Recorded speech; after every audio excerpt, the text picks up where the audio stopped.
აუ ნიკო, რაღაცნაირად მოვიწყინე რა. ბათუმში რანაირად უნდა მოიწყინოს ადამიანმა? აუ რა ვიცი, მოვიწყინე და ხა. კაი, მე ვის ჩადაცნო წაგიყვანე. წამოდი.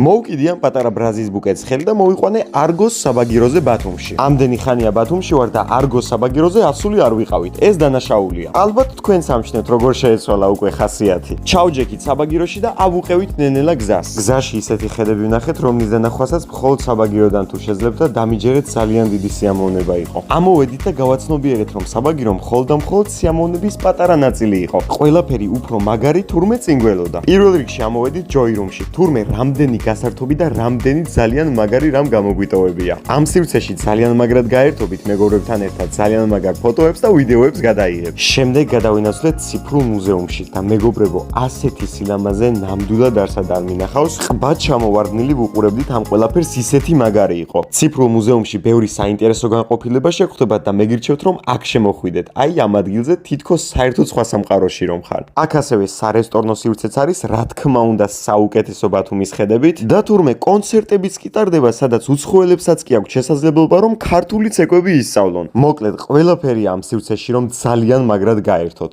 შენ კიდე აქამდე წამოგეყვარე.